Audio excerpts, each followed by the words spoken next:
It's a new day, a new year, and I am feeling fresh. Feel fresh, so fresh. I feel so fresh. I feel so fresh. I feel so fresh.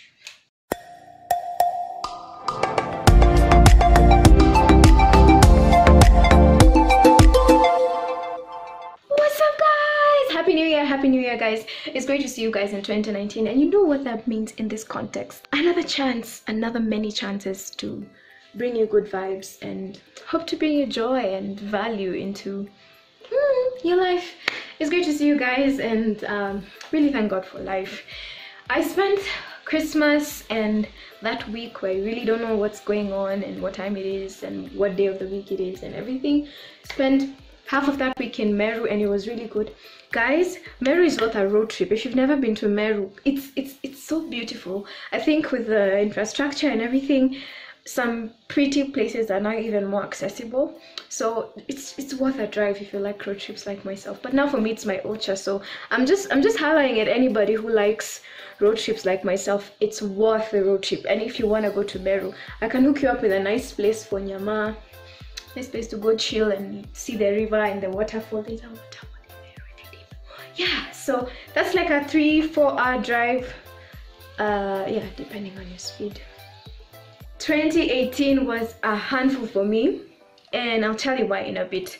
I think I came into this, I'm 22 now, and 22.5 to be precise, and I think I have come into this phase in my life where I'm now like settling into adulthood. Like, it's now sinking in, and I don't know if anyone really gets the complete hang of it, but at least I feel like I'm settling in. I'm understanding what it's like and everything. And you probably see, if you're younger, you probably see, you know, people joke about adulting, and it sounds like just a joke, but adulting is actually a real thing.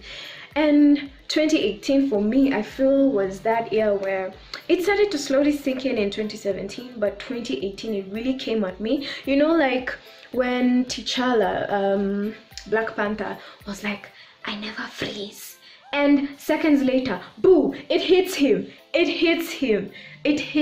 like ice cold water, and he froze. And that was me. 2018, it really hit me. Adulting is real. Adulting is something you really need to understand as you're coming into it. And you know, one of the perspectives I have on life, or the outlooks or analogies that I use on life, is that life is like a race, but not like a race. It's a different kind of race. Let me bring you into it. So you see, like when we all come into this world, we're all pure and perfect, and you know, like pure is hatujakula mambo ya dunia, and it's all starting afresh for us. So you're in a straight line with everybody. The track is equal for you, and you know, possibly equal opportunities. A lot of things are on the equal, and the gun goes off, and now it's time to run.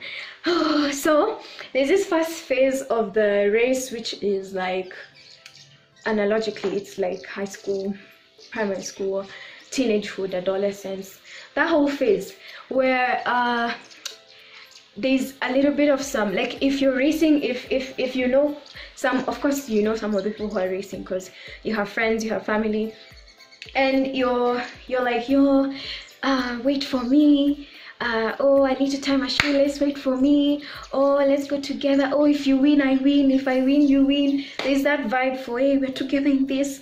And there's a lot of group mentality. And if, say, like, your shoelaces, you know, have an issue, or your shorts are too loose, you're like, hey, that's why I'm running slow, you know, excuses. I mean, and they're so excusable at that phase of the race until you get to this. It's just how that first phase of the race is. Hivyo tu ndivyo iko, by the way. That's how life is. That's how teenagehood is. It's so, you're not even clear on who you are, by the way. So almost anything goes, and you can even walk in the values of other people and believe in things because you're your best friend believes in them, or do things because your parents said, or do things because your parents do. And anyway, you get into this phase on the race. Hey, you're running, and now the people, I mean, there's like a distance between the person who's ahead of you and the person who's behind you, and literally the whole race just begins to disintegrate, and everybody is on their own, and there's a whole circumference around you that's empty. So it basically means it's just you. And I think that's that phase where adulting now like hits you, and you realize my life is my own, my race is my own, and this race of life is not necessarily to race to win against other people, but you're racing against yourself, against your purpose, against your destiny, and you want to reach that destiny, and you want to complete your journey.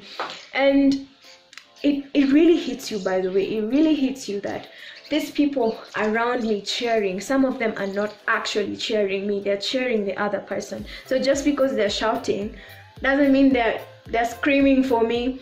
And then you hear those who are actually screaming for you because they're screaming, Laura, Laura, Laura. And yeah, you get to know like who's on your side, who's for you, who's with you.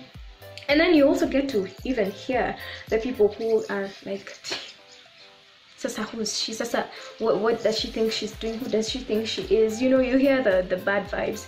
And that's honestly the reality and the cocktail of life. It's a mixture of everything, good vibes, bad vibes, everything. And you get into this point in your life, which is where I came into, where you realize that it's like the steering wheel of your life is gradually being handed to you, and it's no longer about your parents or your guardians, where you're brought up. We all have different backgrounds, and it hits you. For some people it comes earlier, for some people it comes even way later, but there's that phase where it hits you that my life is now my own, and I'm on the wheels, and I control how my life goes. I control the course of my life. The choices that I make, I will face the consequences myself. I can't blame other people for the things that happen or don't happen for me. I can't stay bent on the belief of other people.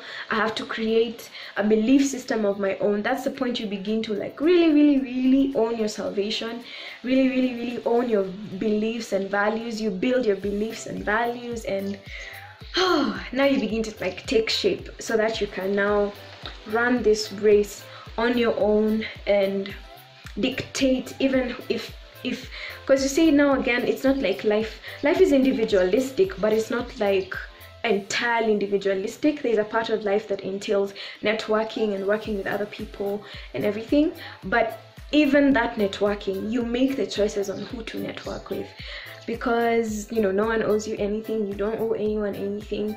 But as you stay connected to God, as you stay connected to your purpose and where you're going and everything, you become more conscious and aware of what you need in your life and what you don't need. It becomes clear to you a bit. It starts to become clear to you, because I'm not trying to say that you really have it all together or you really get it all together. It's a gradual process, it's a journey. You really start to see, okay, what is the essence of life, what matters. And I think for me, it really hit me that there's a lot of things that come with growing up, that it reaches a phase in your life and you just have to drop them, group mentality being one of them. And you realize that what matters in this life, it's for me to pursue, as a Christian, as a believer, to pursue righteousness, to pursue holiness, even over happiness sometimes, because and it's not that God doesn't mean for you to be happy, it's just that sometimes you have to make hard choices against the things of this world that could make you happy, to pursue righteousness and holiness and run your spiritual race so that you can win it. And then there's you realize that love matters. The people in your life, the people you bring close to you, and you begin to value them more. The reality of death hits you. That's one thing that also hit me real hard. The finality of death, like death is such a reality. And when it hits you that people actually die, and when people die, destinies die, purpose dies, whew, and it just also just puts you in this place where you're like, gosh, okay, I don't know, I might die tomorrow, so I need to live each day to my fullest. You know, a lot of things hit you, and it can be a hard place because it gets you like confused and overwhelmed, but I know that it's possible to get through it. And I think another thing that this season does, or for me it has done for me, is that it puts you in this place where you realize I probably used to depend on other people, like I used to depend on my parents, used to depend on my close friends, my relatives, my uncles and everything, but then it now occurs to you that real complete surrender and dependence can only be on God if you're to make it through this life, you know, because now you're starting to think, gosh, I'm finished. Like me, I'm just like, I'm graduating soon. Like I mean, it gets to a place where you know, like, I need to make my own choice, and I need to create the life I want. If I look at some cars on the road and drool at them and feel like, oh, I want to buy a car like that, then I gotta work for that. If I want to commit to a cause and support people and everything, it's not gonna come from nowhere. It's gonna come from me working. It's gonna come from me pursuing opportunities, taking chances, taking risks. When adulting hits you, I think you even embrace failure a bit more, because you realize it's a part of life, and you take every opportunity and every context in life as a chance for you to become a better person. So well, yeah, whew, yeah, it's quite something, but it's amazing. It's amazing. So you could be on the way there, or you could be there like myself, or you could be past this stage. And I want to hear your mind on what that's like for you, what that season is like for you, what it has taught you, what life means to you, because more than anything, it's just a defining season in your life which gets you to really think about life in its essence, the core of life, the things that matter. Your focus is like really put together, and you there's some things stop moving you, and some fears just go out the window, and some things like, you know, people pleasing and everything just leave you, because you realize, yo, it's my life. Yeah, adulting is real. Life is real. Actually, I think adulting is equals life. So life is real. Life is right in our faces, and we have to live it. We have no choice. We're not gonna die. We're gonna live it. We're gonna push our limits. We're gonna run our races, right? I'm gonna come back next week with a part 2, because life is so individualistic, and if some of us realize how much individualistic life is, we will quit some things, and I'm gonna tell you those things next week. I'm gonna put those thoughts together and share with you. But yeah, happy new year, guys. 365 opportunities to be great, to live our lives to the fullest, to pursue purpose, to discover ourselves more, and to learn and to love and to live and to laugh.